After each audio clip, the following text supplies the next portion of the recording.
Os damos la bienvenida a otro episodio de Diálogos del Alma. Hoy tengo un invitado muy especial. Hola Jesús. Hola, Jesús, David. Jesús Fuertes, doctor en psicología y también licenciado en pedagogía, ¿verdad? Por la Universidad de Salamanca, si no me equivoco. Eso Y que es. ha sido durante muchos años secretario general de la Consejería de Familia e Igualdad de Oportunidades, si no me equivoco. Muy bien. Lo he hecho bien, he hecho la tarea bien, ¿no? Todo bien, sí, sí. Bueno, preséntate tú y cuéntanos un poquito sobre tu trayectoria, ¿no? Sí, muy bien. Yo estudié psicología, como decías antes, terminé en el año 1982, ¿vale? Y cuando yo terminé psicología me puse rápidamente a ejercer y a seguir formándome, porque la psicología que entonces estudiaba era una psicología, eh, la carrera estaba fundamentada en el ámbito de las letras, había muchas asignaturas que no tenían que ver ya directamente con la psicología, con lo cual cuando terminábamos la carrera nuestra formación era muy escasa. Había una corriente predominante en aquel momento, que eran las corrientes de psicología más dinámicas, pero también empezaba en España, empezaba a haber mucha influencia, sobre todo en algunas universidades de Madrid y demás, del ámbito ya cognitivo-conductual. Empezaba esa corriente a estar más fuerte en España. Entonces, cuando terminé la carrera, tuve que seguir formándome bastante en ese tipo de orientación, ¿no? Y tuve la oportunidad de asistir a varios cursos, seminarios y demás con los profesionales punteras que había en ese momento en el mundo, como era Albert Ellis, o como era Michael Baum, como era Seligman. ¿Vale? Y entonces mi orientación fundamental en ese momento era orientación cognitivo-conductual. Y estuve durante varios años haciendo clínica con este tipo de orientaciones. Como te decía, en aquel momento la hipnosis no se hablaba prácticamente de ella, quedaba como algo residual en la historia. Se hablaba de Charcot y demás, de Mesmer, pero no se enseñaba ni se hablaba de que era una técnica vigente y que había tenido bastantes éxitos y que empezaba a haber una investigación científica sobre la eficacia de la hipnosis. Pero, sin embargo, mi primera aproximación fue a través de la sofrología. La sofrología fue una corriente que apareció en esos años, en los años 80, 85. Yo me formé también en Madrid, saqué un diplomado de sofrología del doctor Caicedo. Y Caicedo fue un psiquiatra que empezó haciendo hipnosis, pero luego evolucionó a hacer algo más sofisticado, que era la sofrología. Y en aquellos años utilizaba lo que era la sofrología, que tiene mucho que ver con la hipnosis. Trabajé en clínica, después entré en la administración y trabajé muchos años en temas relacionados con protección infantil, con temas de maltrato y desprotección de los niños. También trabajé en el ámbito bastante de la discapacidad, y después ya tuve otros puestos de responsabilidad más relacionado con formación de equipos, más relacionado con la programación, la planificación, y después con otro tipo más de responsabilidades de gestión. Y desde hace 6 7 años, ya preparando mi idea de salir de la administración, retomé la parte clínica, retomé la parte de la psicología, pero mi interés por la hipnosis siempre había sido muy fuerte.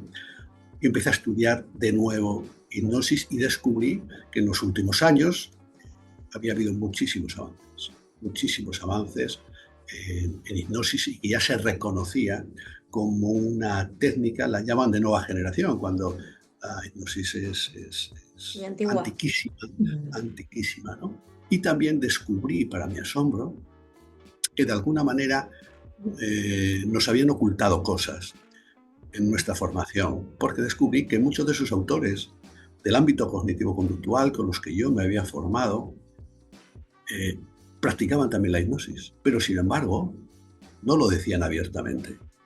Por Mm. ejemplo, Albert Ellis, utilizaba unos audios con sus pacientes que eran inducciones de hipnosis. Cuando se hablaba de la desensibilización sistemática, también utilizaban hipnosis. Baum utilizaba hipnosis. Lazarus, el padre de la terapia multimodal, utilizaba hipnosis, pero no hablaban abiertamente de este tipo de intervenciones. Sin embargo, ahora se puede hablar mucho más abiertamente y he descubierto las grandes bondades de la hipnosis, ya digo, desde hace 6-7 años, y ahora dejé ya la administración hace algo más de un año y ahora hago todas mis intervenciones, las hago desde la perspectiva y la técnica de la hipnosis, combinando, porque la hipnosis también ha ido enriqueciéndose de otras técnicas y de otras terapias, con lo cual esa fusión, porque lo bonito de la hipnosis es que puedes hacer cualquier terapia utilizando la hipnosis. La hipnosis como base y luego pues utilizar técnicas procedentes de un multitud de corrientes y de terapias diferentes. Y ahí me encuentro en este momento disfrutando de poder practicar esto que yo siempre quise, siempre tuve mucho interés y ahora puedo practicar prácticamente a tiempo completo. ¿Qué pasó cuando, porque tú dices que empezaste con esto hace 7 años, pero ya antes de eso tenías interés por la hipnosis? ¿Creías que en el mundo en el que estabas, con la trayectoria tan sólida también que tenías, igual no se iba a aceptar? ¿O creías que igual tus colegas no lo iban a ver todos de la misma manera? ¿Qué de repente te ha hecho quitarte la venda? Bueno, sí, descubrí, bueno, yo siempre tuve interés por la hipnosis. Siempre tuve como fenómeno, incluso ni siquiera, no solo de manera terapéutica, sino como fenómeno mental que tenían para mí siempre mucho interés y siempre me interesaron mucho los espectáculos. De hipnosis son bastante incomprensibles. Lo que yo descubro cuando vuelvo a la hipnosis es que ya hay corrientes científicas, incluso asociaciones, sociedades en España científicas del ámbito de la psicología que la aceptan ya sin ningún tipo de problema. Ahora mismo en España, desde el punto de vista profesional, ya no se ve como una cosa extraña, como una cosa, se admite entre los profesionales. Otra cosa diferente es en el público, en la gente. Todavía la hipnosis en mucha gente genera reservas, ¿no? Porque siguen los mitos y las ideas erróneas acerca de la hipnosis. Pero ya desde el punto de vista de lo científico, yo no veo reticencias. No veo reticencias porque incluso el Colegio de Psicólogos ha hecho ya sus comisiones. En la Universidad de Valencia hay una cátedra que se dedica también a temas de hipnosis. En fin, creo que ya se ha avanzado mucho en ese aspecto del mundo de los colegas, ¿no? Del mundo de los profesionales, no tanto en el mundo social, pero yo creo que es un proceso que poco a poco irá calando. ¿Qué son los beneficios que tú le ves o las ventajas que tú le ves a trabajar con hipnosis o trabajar con una terapia más hablada, ¿no? Que mucha gente a mí me viene y me dice, yo es que he estado en muchas terapias habladas, además la gente suele recurrir a ese término Sí. y no acabo de encontrarle, sí, me mejoro, pero luego vuelvo a caer. ¿Y tú qué diferencia ves cuando introducimos hipnosis? Yo vi una diferencia clarísima. Los procesos por los cuales se generan los problemas en las personas son procesos habitualmente inconscientes. Las fobias se adquieren de manera inconsciente. Las ideas erróneas, irracionales, se aprenden inconscientemente. Son procesos que muchas veces se aprenden desde la infancia. El efecto del trauma también son procesos inconscientes. Tú no adquieres racionalmente un trauma, tú no adquieres racionalmente una fobia. Lo difícil es tratar de resolver procesos que se producen inconscientemente a través de procesos racionales. Es muy complejo. Son como dos niveles diferentes. Entonces, lo que hace la hipnosis, para mí, es utilizar los mismos mecanismos por los cuales adquirimos nuestros problemas emocionales, utilizamos los mismos mecanismos para deshacerles y adquirir otros. Eso hace que la hipnosis sea mucho más rápida que otras terapias y mucho más eficaz. Aunque, te insisto, que la fusión, y la investigación así lo dice, la fusión de, por ejemplo, la hipnosis con terapias cognitivo-conductuales o con otro tipo de terapias se convierte mucho más fácil y mucho más más ágil, pero ese proceso de terapia hablada exige mucho esfuerzo a la gente, exige muchas tareas. Hay personas que vienen y vienen de procesos de terapias habladas, ¿no? Y terapias en las que han tenido que hacer muchos registros, muchas anotaciones, muchos esfuerzos, y se sorprenden de la rapidez con la cual resuelven sus problemas sin hacer todos los trabajos y todas las tareas y todos los esfuerzos que tenían que hacer con otro tipo de terapias. Porque tú has tratado mucho con niños y con niños maltratados y con discapacidades. Tú ahora mismo, con toda tu trayectoria, ¿qué dirías que tienen más dificultad? Porque claro, todos estos traumas que hablamos, todas estas hábitos o malos o no, o si dices creencias equivocadas que se suelen adquirir a edades muy tempranas. Entonces, tú, ahora que llevas tanto tiempo y que has estado en la experiencia en estos ámbitos, ¿qué crees que es lo que más se está viendo en la sociedad ahora? ¿Qué más problemas hay? Hay muchas ansiedades, hay muchos... ¿qué más hay? O sea, ¿qué es lo que más ves tú que hay o que la gente sufre de? Sí, yo lo que veo, sobre todo, son dificultades que tienen su raíz en la infancia. Que tienen su raíz en la infancia y que la gente tenemos dificultades de reconocer la conexión entre eso que sucedió en la infancia y nuestros problemas actuales.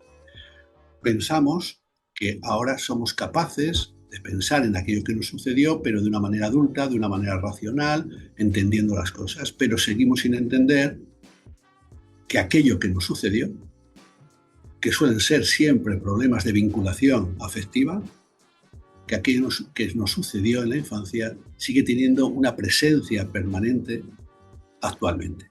Está claro que cuando hay un trauma, un evento específico, concreto, es más fácil establecer esa relación.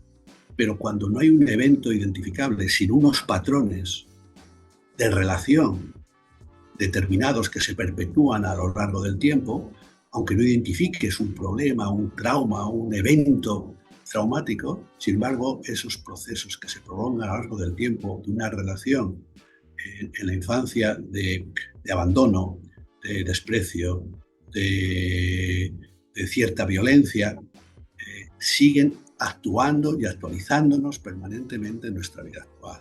Y cuando surgen los problemas de autoestima, los problemas de, como tú dices, muchos de ansiedad, los problemas de relación, en el momento que exploras cómo fueron los patrones de apego y de vinculación en la infancia, hay una continuidad, que a veces a la gente le es difícil establecer la relación de sus problemas actuales como cómo vivieron, cómo establecieron desde muy pequeñitos esos patrones. Cuando hay un abuso sexual, por ejemplo, es muy fácil identificar ese evento, pero otras veces son patrones sutiles que se perpetúan y que a veces a la gente le cuesta incluso recordar o entender esa vinculación. Y muchos problemas de ansiedad, de inseguridades, de falta de autoestima, tienen que ver con esas vivencias que se tuvieron, con esos patrones que se establecieron con los padres, fundamentalmente. Tú dirías, bueno, yo creo que casi el 95% de las personas han tenido algún tipo de herida de pequeños, de infancia o de abandono o de rechazo. Si no ha sido en casa, ha sido por algún familiar o en el colegio.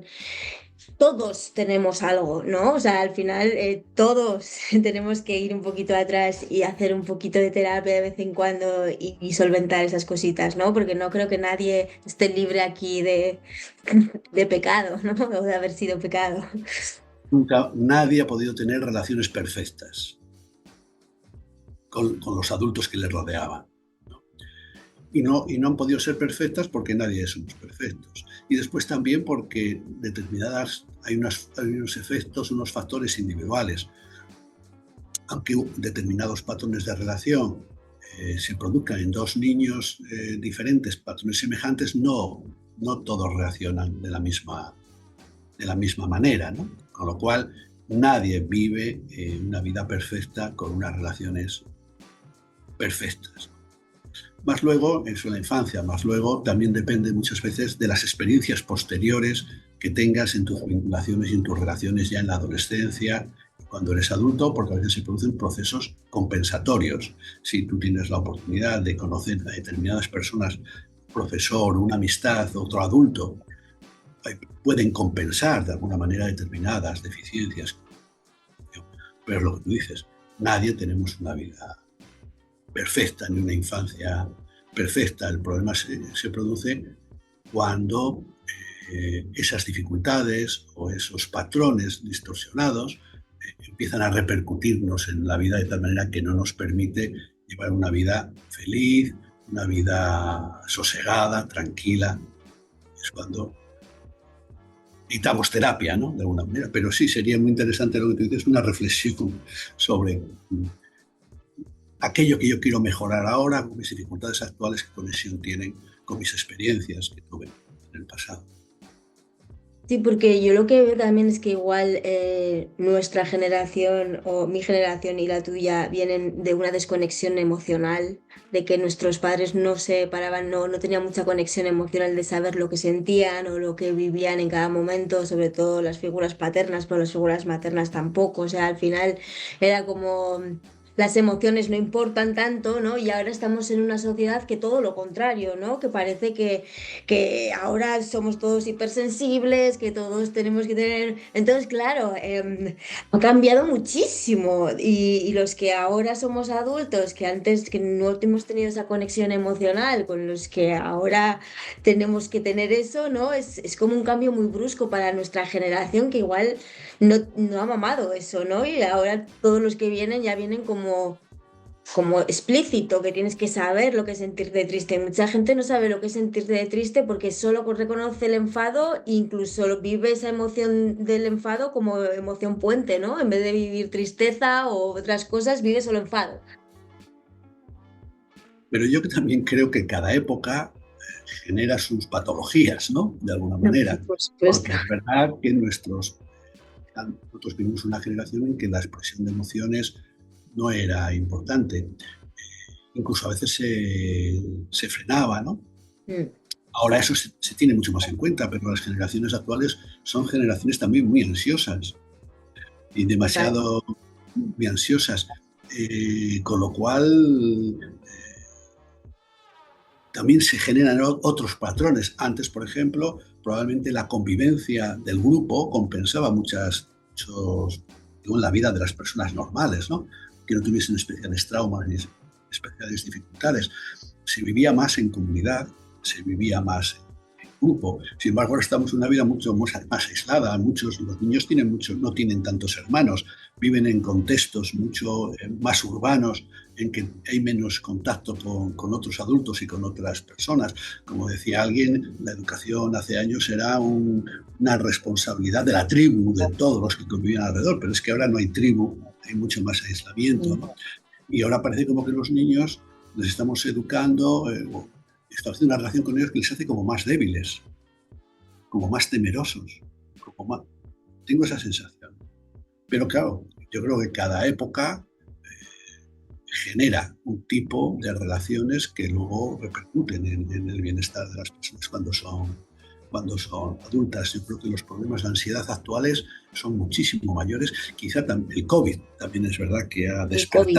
Mm, ha sí. despertado estos problemas en los adolescentes y en los jóvenes que se han encontrado una vida como menos segura y han Sí, pero vivido bueno, en yo un mundo. reconozco que en mi edad, o sea, yo cuando fui adolescente tuve ansiedad y tuve bastante gorda ansiedad y muchas de las personas que trabajo ahora han tenido ansiedades con 14, 15 años y yo creo que también, bueno, ha habido muchas cosas involucradas, ¿no? Pero yo escuché no sé quién le leí esto, ¿no? Pero decían que, claro, que antes teníamos que sobrevivir, ¿no? Entonces toda nuestra adrenalina, toda nuestra, ¿no? Nuestra fuerza bruta, nuestra supervivencia la gastábamos, pues eso, produciendo, haciendo, sobreviviendo. Y ahora está todo dado, entonces es como que es más fácil, la gente tiene más ansiedad porque no gasta esa energía que tiene para sobrevivir, ¿no? Sí, sí, antes era un poco la dureza, ¿no? Un poco de la vida, ¿no? Mm. La vida era dura, había que sobrevivir, había que trabajar, había que esforzarse, ¿no? No tenías Toda la tiempo para energía pensar si querías para calor en pensar, casa. efectivamente. Sin embargo, Claro. ahora es como cualquier problema se convierte en un mundo. Antes era Mm. como, estamos simplificando, ¿no? Pero sí es un patrón. Antes tienes un problema y había que resolverlo, había que enfrentarlo, las cosas eran así. Sin embargo, ahora los niños han podido vivir en los últimos años con tanta seguridad a su alrededor, con todo conseguido, con todo dado, que las dificultades se convierten en un mundo. Y claro, el COVID rompió en mucha gente que estaba en proceso de desarrollo, rompió esa sensación de seguridad, de que todo estaba conseguido, todo estaba dado, el futuro estaba programado y era un futuro con expectativas positivas, y el COVID de repente removió todo, todo eso y toda esa inseguridad y generó aislamiento también. Pero sí, sí, lo del COVID ha sido punto y aparte en los problemas de salud mental. Y luego sí que en diferentes partes del mundo igual ha sido distinto, ¿no? Yo creo que en España igual nos encerraron mucho, que no podíais salir a la calle demasiado. Aquí era como distinto. Yo creo que no estaba tan... Y luego aquí la gente también ya de por sí es más independiente y va más a lo suyo, vive menos en comunidad de lo que vive allá. Por eso yo creo que allí, por ejemplo, lo sufristeis igual más, porque sí que es verdad que la gente se relaciona más, está más en la calle. Hay muchos más, es más normal eso que aquí. Y luego la manera, o sea, cómo se encerraron, que no se podía salir de ninguna manera, era distinta que aquí, ¿no? Aquí se podía ir a los parques, se Madre mía, podía ir a la playa. Sí, madre entonces yo mía. creo que mucha gente ahí, ¡fum!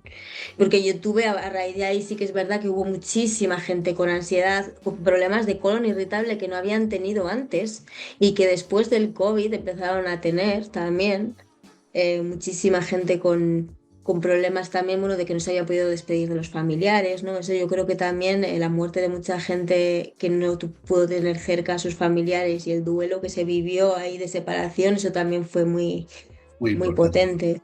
potente. Mm. Potente porque hubo gente que sufrió mucho, entre los que perdieron a familiares en condiciones muy especiales, muy diferentes. No se pudo hacer los duelos, los procesos de despedida normales que se suelen hacer, no se pudieron hacer, se hicieron de manera traumática, más luego todas las personas que enfermaron, ¿no? Que enfermaron y que con unas expectativas de futuro muy inciertas, con unos tratamientos que al principio no se sabía ni siquiera el efecto iban a tener, el desconcierto de los médicos. Bueno, todo eso generó una sociedad muy traumatizada, ¿no? En aquellos momentos que mucha gente luego ha continuado con esos miedos, esas inseguridades que se generaron.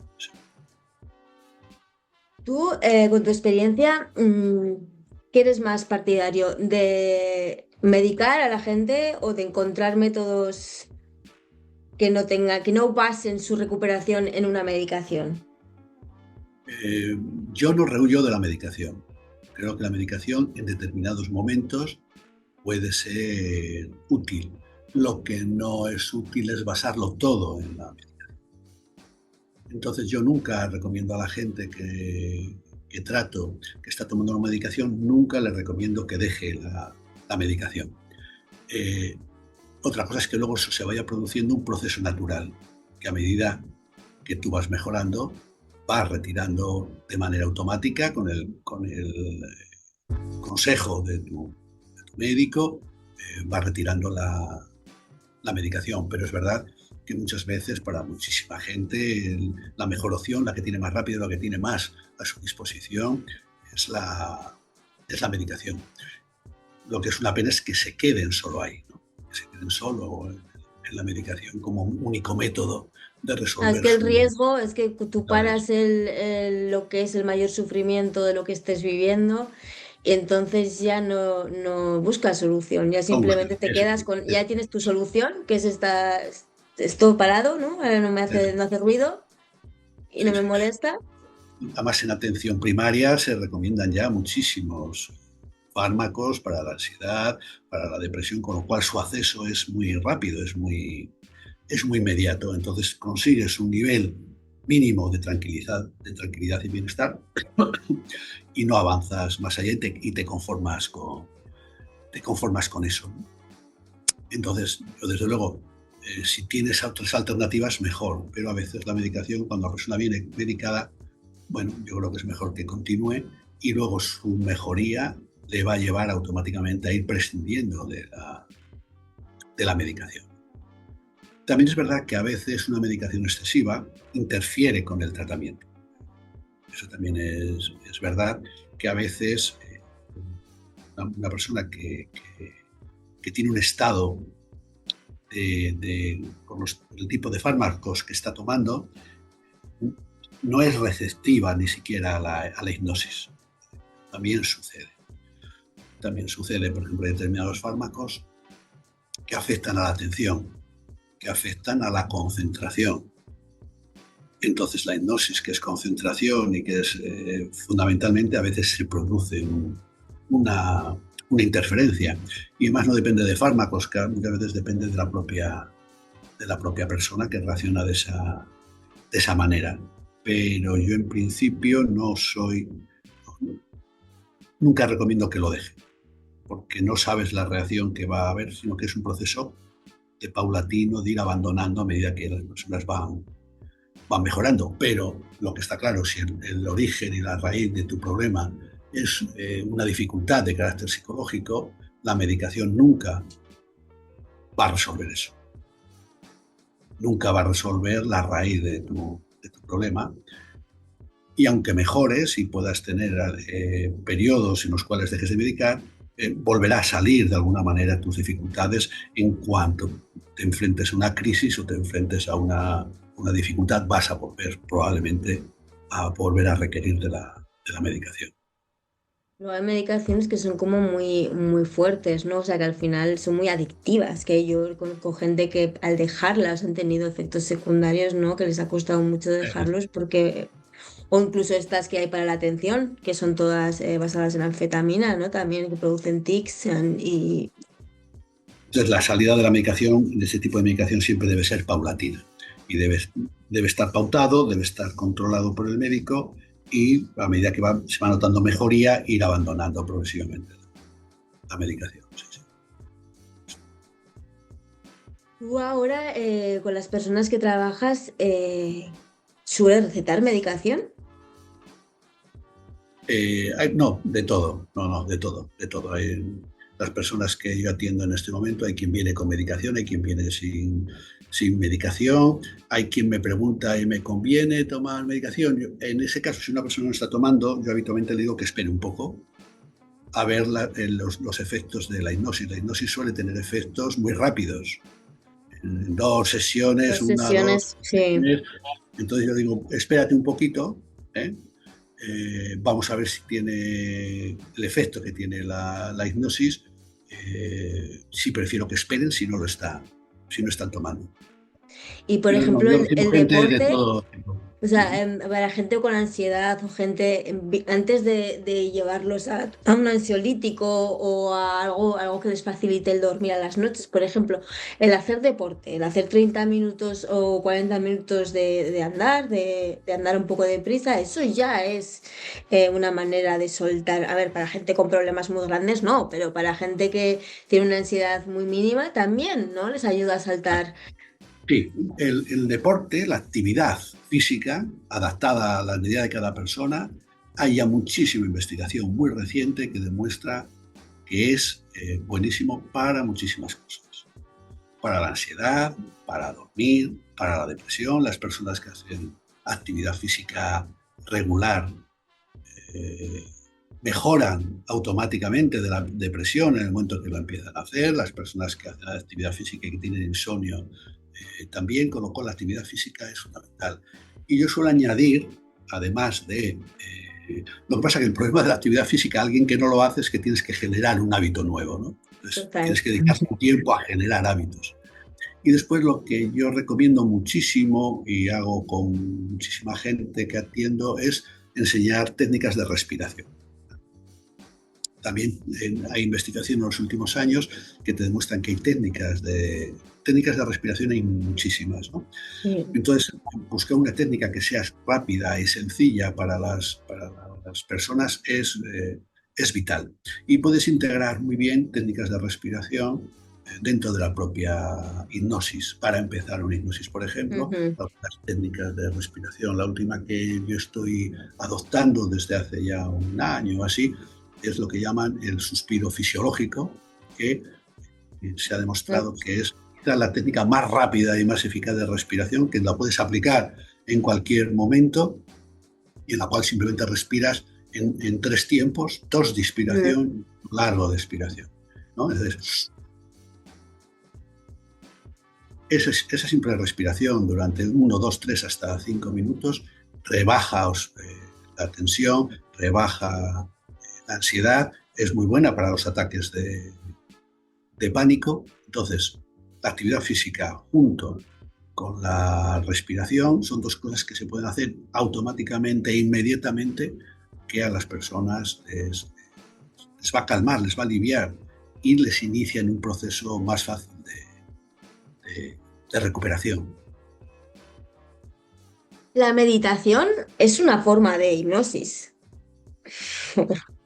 Hay un debate ahí muy interesante sobre la meditación, mindfulness y la hipnosis. ¿Es lo mismo? No, pero tienen muchas cosas en común, ¿vale? Es un tema que yo he estado trabajando últimamente que me parece muy interesante.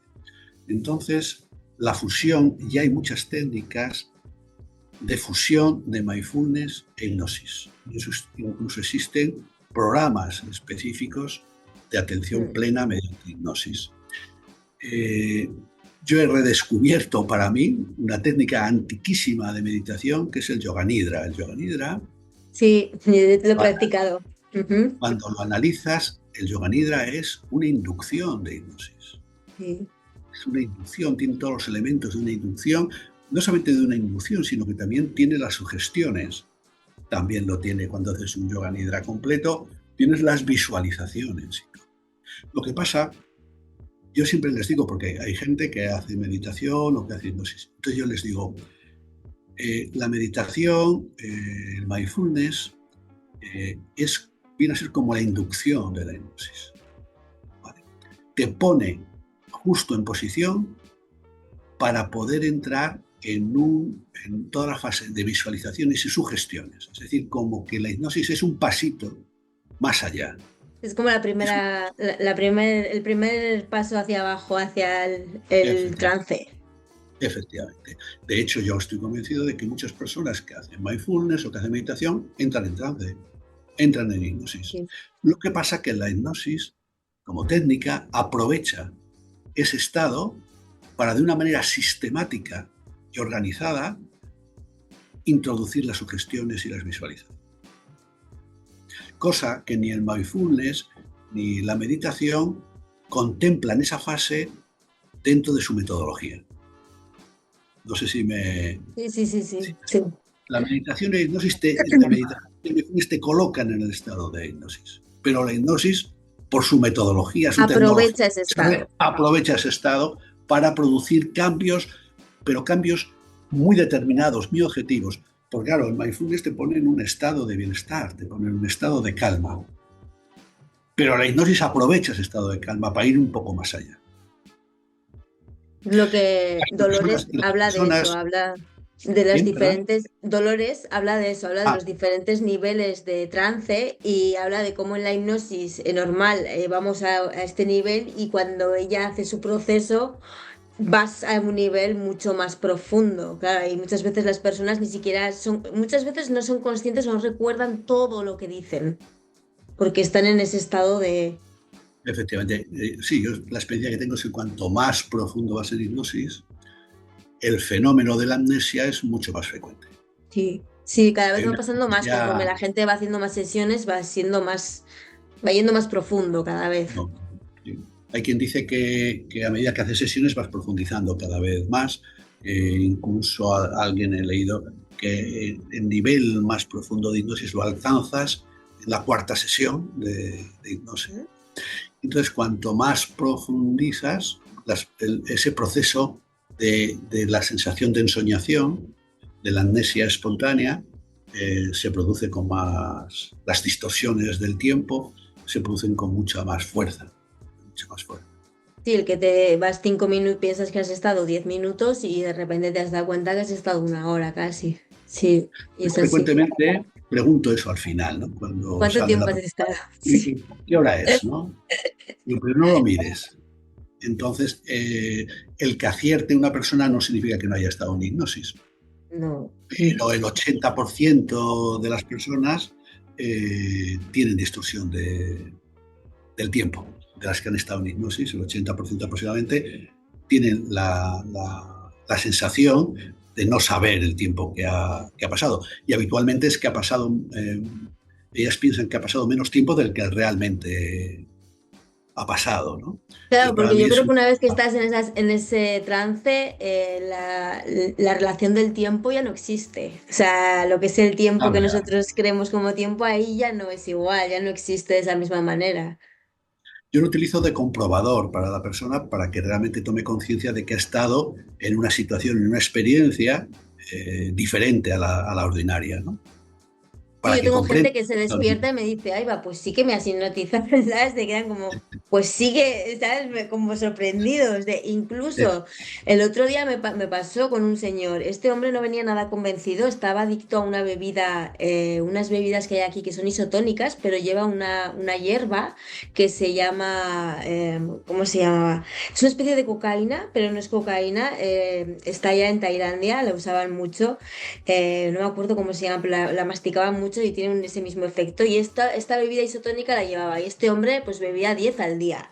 Claro, a $10 cada bebida isotónica. Estaba en paro, 60 y pico de años ya vino. Y lo primero, con él no creía en esto, le pagaba las sesiones un amigo suyo. Cuando vino ya el hombre no estaba nada convencido. Además, yo creo que mi acento también le resultaba un poco fuerte. Y cuando hicimos la sesión, la primera fue muy bien. La segunda sesión, a los 20 minutos se largó. Se levantó y me dijo, lo siento mucho, no creo que esto funcione. Y se fue. Me pagó y se fue. A la semana me llamó por teléfono y me dijo, Laura, no sé qué hiciste, no sé qué dijiste en esa sesión y en esos 20 minutos de la segunda sesión, pero de repente a los 3 días ya no he querido volver a beber la bebida. Y dije, es que esto es así, además es que a veces parece que tiene efecto retardado y que sigue haciendo efecto conforme van pasando las semanas, como que se va instalando la creencia y el cambio que has hecho, ¿no? Correcto. Eso sucede con frecuencia.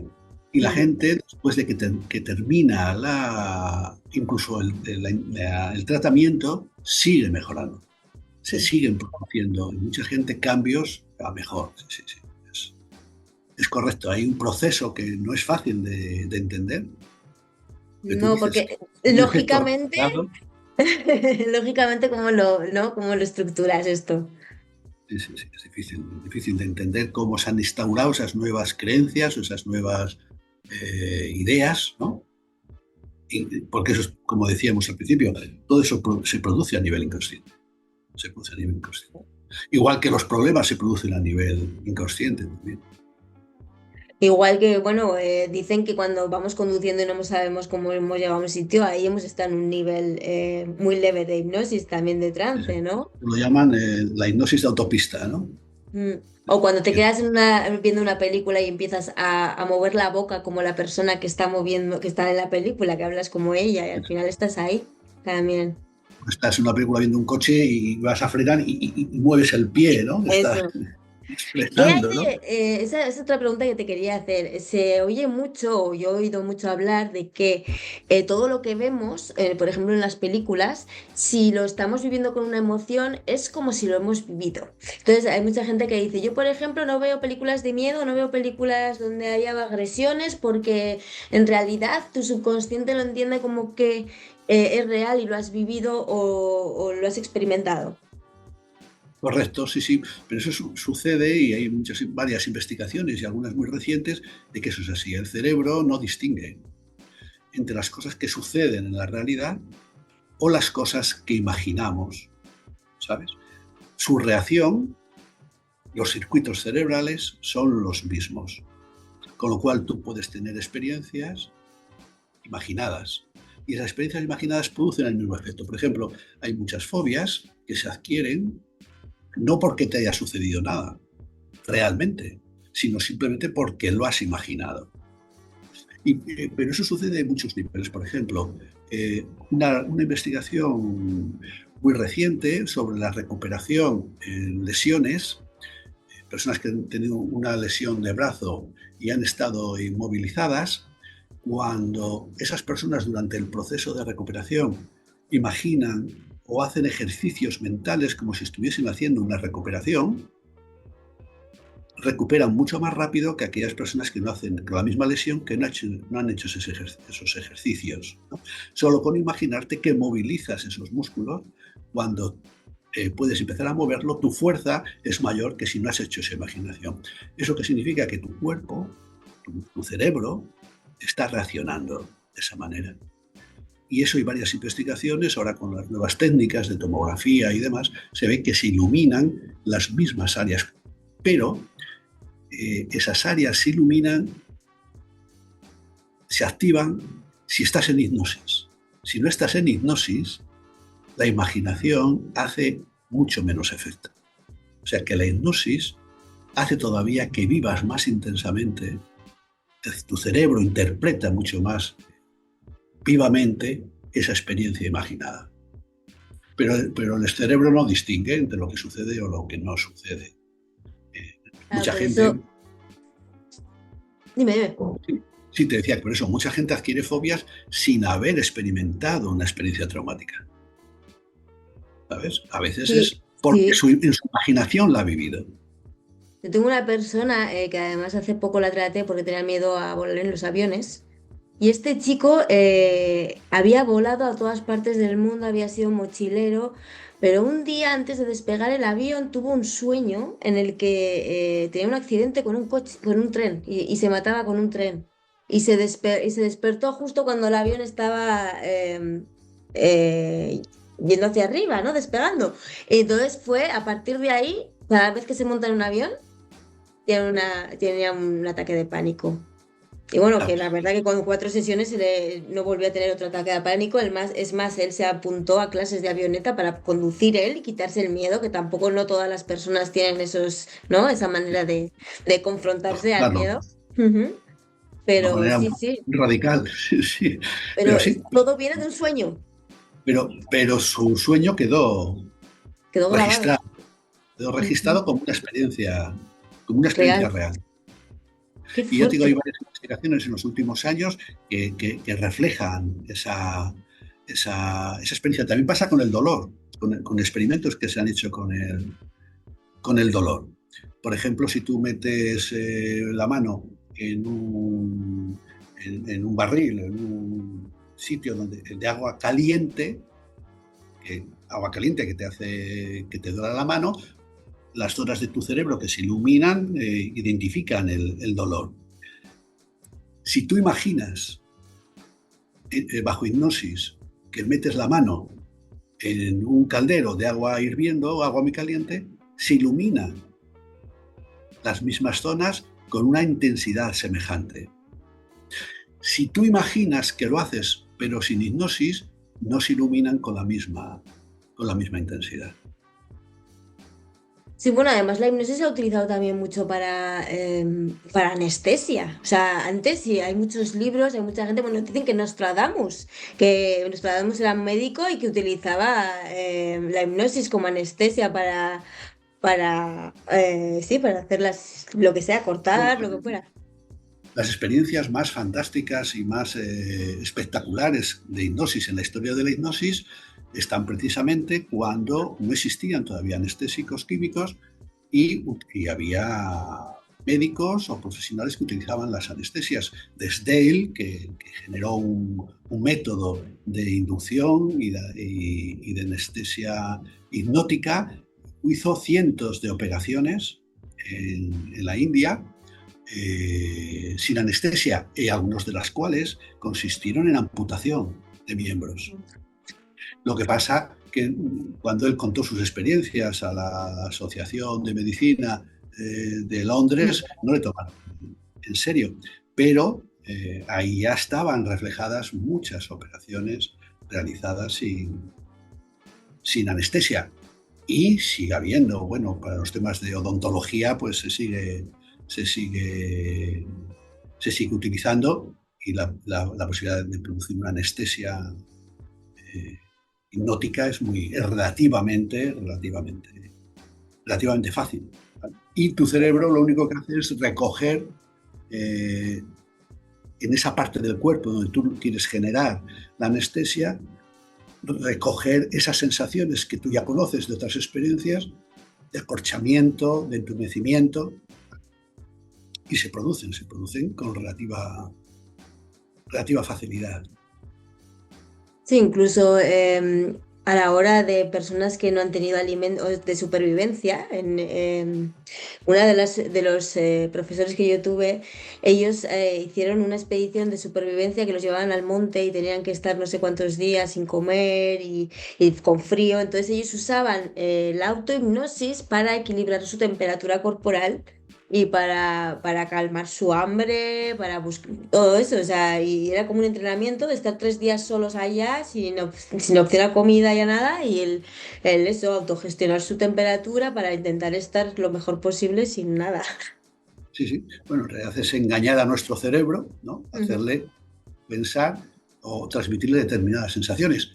De todas maneras, volvemos a lo de antes. Esas experiencias son relativamente cotidianas en gente que ha practicado mucho, y se han registrado varias experiencias, sobre todo yogis, en Sí. personas personas que viven en los Himalayas, por ejemplo. Sí que ha habido experiencias con personas que viven allí y monjes, en los cuales sorprende cómo son capaces de vivir con muy baja temperatura, sin embargo, llevar ropa muy ligera sin verse afectados por la sensación de frío, incluso la sensación de, de hambre. Y esos son procesos, lógicamente, de autohipnosis que se han adquirido a través de otro tipo de tradiciones culturales o espirituales, pero que en el fondo son técnicas que se han aprendido de autohipnosis, de autosugestión, ¿no? y que siguen funcionando. Lo que pasa que ahora con una metodología, porque se sabe qué sucede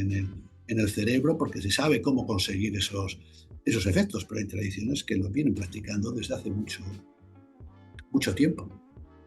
Sí, por ejemplo, antes de dormir justo cuando nos levantamos, que son esos 2 momentos donde más cerca estamos de este nivel de trance, ¿no? De este nivel de hipnosis, ahí dicen bueno, que es un buen momento para imaginar nuestro cuerpo, imaginar cómo nos sanamos, imaginar si tenemos algún dolor o algún problema, ¿no? Hacer o una luz blanca o lo que tú quieras imaginar, y es un buen momento para eso, para recordarle a tu cuerpo que es el momento de sanar y que lo estás sanando tú, ¿no? Y es una manera de autosugestionarte esa sanación también a ti mismo.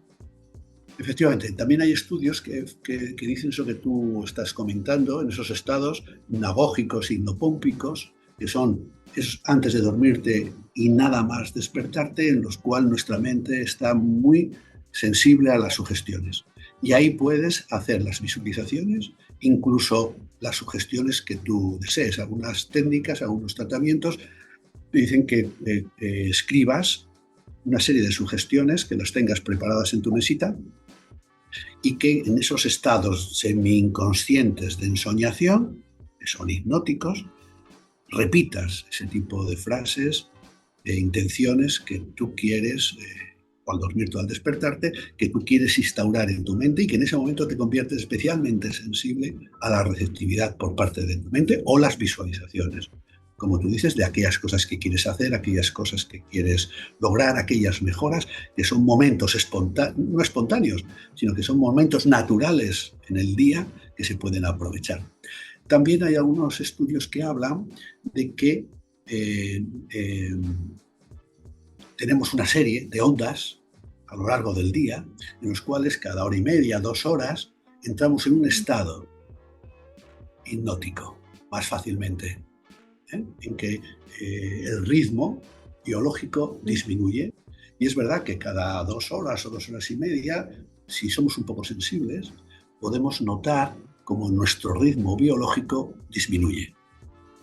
Y en ese momento tendemos al aislamiento, tendemos a un cierto recogimiento, a veces a un poco de adormecimiento, y que esos momentos hay algunos terapeutas que lo utilizan precisamente para aprovecharlos en los ritmos naturales diarios, para precisamente introducir sugerencias, hacer relajación, hacer meditación. Y es verdad que cada 2 horas, 2 horas y media, nuestro ritmo disminuye. Algunos terapeutas hacen sesiones muy largas de hipnosis porque al hacerlas muy largas siempre pillan ese momento bueno de la persona más susceptible y más receptiva a las sugestiones. Y hacen sesiones largas porque dicen, bueno, voy a pillar a esa persona, sí, seguro, en el Sí. mejor momento biológico para que entre en una profunda hipnosis.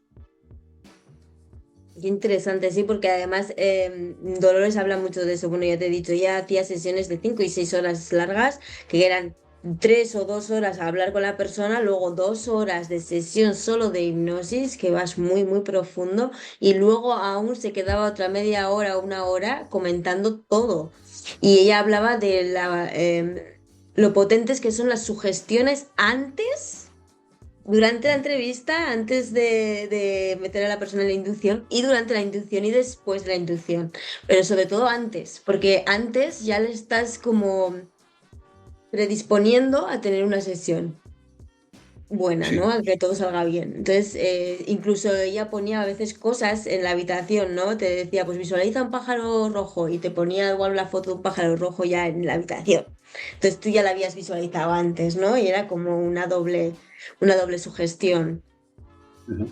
Mira, una de las cosas que a mí más me ha llamado la atención, que tiene que ver con esto que estás comentando, al principio, es que, y luego lo he leído, ¿no? Pero a mí me llama la atención cuando una persona termina su sesión de hipnosis, sigue estando en hipnosis.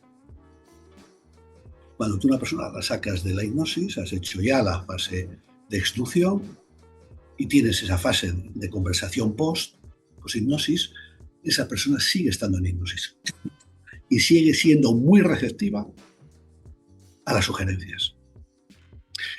Y en los casos más extremos yo he tenido personas que el mayor impacto que han tenido en su proceso de cambio ha sido por las sugerencias y las conversaciones posteriores a la sesión de hipnosis. Con lo cual el proceso de hipnosis empieza antes de que la persona entre en tu despacho, porque en ese momento esa persona está ya sugestionándose, y termina cuando esa persona sale del despacho. Durante todo ese proceso, la susceptibilidad a recibir sugerencias está en todo el proceso. Por lo tanto, cualquier cosa que se diga antes y cualquier cosa que se diga después puede seguir siendo terapéutica, sigue teniendo impacto. Y a veces las personas se quedan con la idea que les produce el chip, les hace el cambio, puede estar en cualquier momento de todo el proceso. No necesariamente cuando la persona está en los momentos más profundos de hipnosis. Es una cosa que llama la atención. A mí me llamaba siempre mucho la atención. Sí, a ver, yo es algo que me sigo sorprendiendo. O sea, cada día me sorprendo de eso, de los resultados, porque ya sabes que desde la primera sesión la persona de alguna manera ya se siente más fuerte o se siente más aliviada. Lo que el sentimiento que traiga, ya sea ansiedad, sea tristeza, sea lo que sea, enfado, eso disminuye ya el primer día y luego a partir de ahí es como durante la semana sin que ni siquiera hayan tenido más sesiones hasta la próxima semana. Eso va. Bueno, además es Haciendo que las su sugestiones, ¿no? Que yo le voy dando cada día, esto va a ser, esta sensación se va a ir quedando y se va a ir implantando y va a ser cada día más intensa en ti, ¿no? Yo suelo utilizar con frecuencia, no siempre, depende de la intervención que haga, yo suelo utilizar audios también, ¿sabes? Durante la Yo semana. también, sí, sí. Y los audios van reforzando todas esas ideas.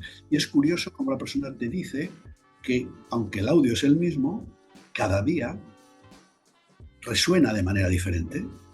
como que cada día su mente capta ideas nuevas. Distintas.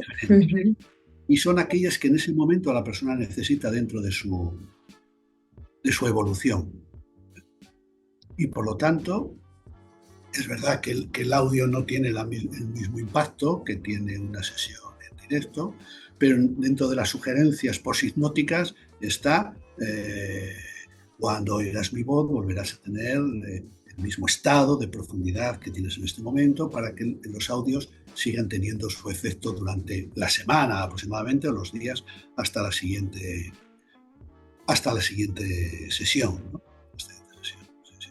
Y luego cada persona es distinta, ¿verdad? Que hay mentes como más, yo les llamo las mentes más resistentes, o las mentes como que yo creo que los tienen tan creído lo que ya viven, lo que están viviendo, que les cuesta mucho. O sea, ellos quieren cambiar y saben que quieren ese cambio, pero en el fondo creen que no pueden cambiar porque ellos son así y van a ser así siempre. Entonces, a esas son a las personas que yo siempre les mando audios para casa porque me parece que tienen más resistencia a la hora luego de hacer los cambios. Hay otras personas que me quedo sorprendida, que es que hay, que digo, joder, pues si íbamos a hacer cinco y con tres ya no necesitas más. ¿Qué hacemos aquí, no? Y luego con gente que incluso vamos haciendo o no, que vamos a seguir haciendo por si acaso y no se dan cuenta que no les hace falta, no les hace falta hasta que al final es que una vez al año igual te llaman si hace falta y si no, ni eso. O sea, que no es algo dependiente como me he dado cuenta que igual otras terapias al final a las personas les hacían muy dependientes. Eran años y años en, ¿no? Por ejemplo, los psicólogos, he tenido gente de estar 5 6 7 años y no notar ningún cambio o nada. Sí, han notado cambio, tienen pautas, tienen herramientas, hay muchas cosas que han adquirido, por supuesto, pero siguen en el mismo estado. O sea, es como que lo veo Sí, muy... sí, a mí me gusta mucho hablar de autohipnosis, ¿sabes? Mm, En el sentido de que le estás transmitiendo a la persona de que ella adquiere herramientas que puede autoaplicarse. Y al hablar de autohipnosis, también algunas resistencias que tienen que ver con la hipnosis, como que desaparecen, puesto que parece, la persona le transmite que está bajo su control. Entonces, autohipnosis, a mí me gusta hablar de que le voy a enseñar, que va a aprender cómo hacer autohipnosis, y que los audios son una primera vía para la autohipnosis, en el sentido de que te lo autoaplicas cuando tú quieres. De hecho, hay personas que para el cabo del tratamiento se terminan con 3, 4 o incluso 5 audios que los tienen ya para ellas mm. y que los siguen utilizando después. Y dicen, pues me he puesto este audio o me he puesto el otro. Y bueno, y esa dependencia de los audios no está mal, no deja de ser una herramienta, una muleta que la persona utiliza en la medida que ella va necesitando, sin tener que recurrir otra vez a ti, ¿no? Pero sí, a mí me gusta hablar de la autohipnosis, que la persona se sienta autónoma, que piense que los recursos están dentro de ella. Siempre me gusta plantear la hipnosis como un proceso de cooperación, de colaboración conjunta, y lo que tú dices, ver rápidamente a aquella persona que viene entregada, que quiere hacer un cambio y que confía en la hipnosis, de aquellas personas que vienen reticentes, ¿no? Yo creo que la expectativa es muy importante, la confianza es también muy importante, y que empiecen a haber resultados rápidos. Aunque también a mí me llama mucho la atención siempre desde el primer momento cómo las personas empiezan a cambiar, y hay algunas que tienen dificultad de reconocer el impacto que está teniendo la hipnosis en ellas. Y entonces, sí, estoy mejor y tal. Bueno, pero es que he tenido una semana en que he estado muy ocupado, en que han venido no sé qué. Y yo he tenido lo mismo. Se está produciendo por la hipnosis, ¿verdad? Ya, También pero ya, sí, pero para ellos es la semana que ha sido muy ha sido buena. suave. Yo he tenido esa misma respuesta, a mí me han venido también, me lo han dicho. Sí, Sí, sí. sí. No, es que estoy mejor, pero es que esta semana he estado más tranquila porque yo ya. Eso, sí, sí. Sí, sí, Sí, hay porque además personas yo me doy que... cuenta que me pasa a mí, o sea, que es que yo el día que hago muchas hipnosis, yo luego es que estoy súper tranquila, ¿sabes? Que además las cosas que me van pasando, ¿no? Las sincronicidades que hablábamos también, que de repente También, aparece gente, estoy pensando, uy, tengo que hacer una sesión de otra terapia y de repente, ¡fum!, me llega un mensaje de una persona que quería, es todo como que aparece así, bueno, como tú y yo nos conocimos, ¿no? Que al final... Sincronicidades de la hipnosis, sí, nunca sí, más. sí. Yo cuando hago hipnosis a última hora de la tarde o por la noche, duermo estupendamente, mejor que otros días. O sea, yo mismo entro en un estado hipnótico. ¿Eh? Yo entro en ese estado que es muy agradable, muy placentero.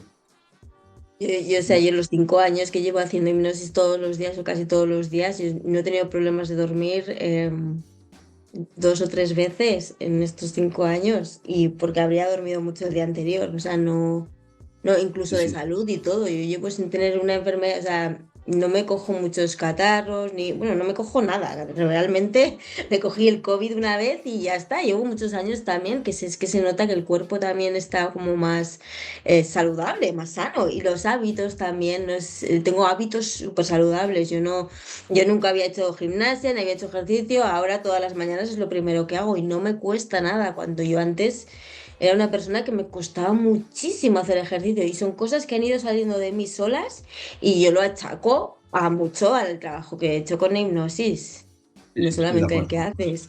Sí, sí. Totalmente de acuerdo. Sí, sí, sí.